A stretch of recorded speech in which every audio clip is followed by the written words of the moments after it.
When it comes to personal growth, we often focus on building ourselves up and becoming better, stronger, and more resilient.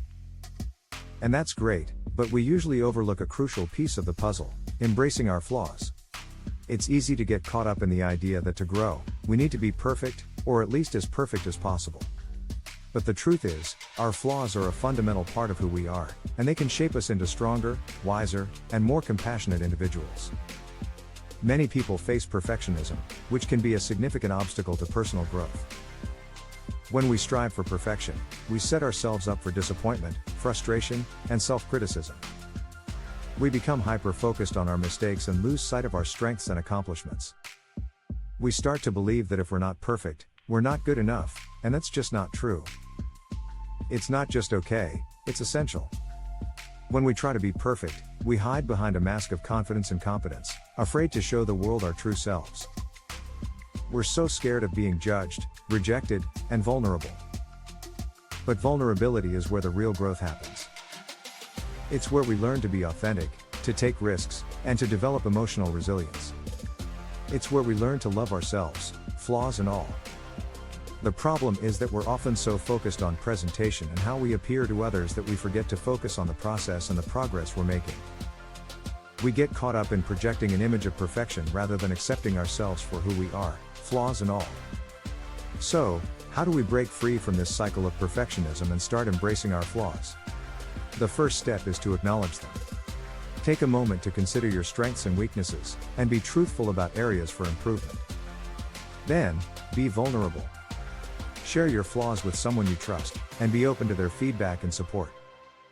Next, seek support from people who will encourage and uplift you, rather than tear you down. The importance of seeking supportive relationships in our personal growth journey cannot be overstated. Surround yourself with people who will help you grow and accept you for who you are, flaws and all.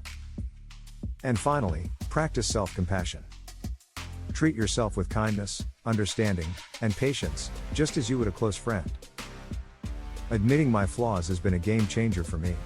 I used to be terrified of public speaking, but I realized my fear was holding me back from sharing my message with the world. So, I started small, speaking in front of tiny groups, and gradually worked my way up to larger audiences. It was scary, but it was also incredibly liberating. I realized I didn't have to be perfect, I just had to be brave. Embracing my flaws has also helped me to develop a greater sense of empathy and compassion for others. When I realized that everyone else was struggling just as much as I was, I became kinder, more understanding, and more patient with those around me. I started to see that everyone has their unique set of flaws and that those flaws make us human. In embracing my flaws, I've discovered a sense of freedom and empowerment I never thought possible. I've learned to love myself, not despite my flaws, but because of them. And I want the same for you. I want you to know that you don't have to be perfect, you must be willing to take the leap and embrace your flaws. To recap, embracing our flaws is essential for personal growth. By acknowledging our weaknesses, being vulnerable, seeking support, and practicing self-compassion, we can liberate ourselves from the cycle of perfectionism and start living more authentic, compassionate, and fulfilling lives. I'd love to hear from you. What flaw are you struggling to embrace, and how can you start working on accepting it today? Don't forget to check out my next video for more insights on personal growth, and let's continue this conversation in the comments below. Thanks for watching.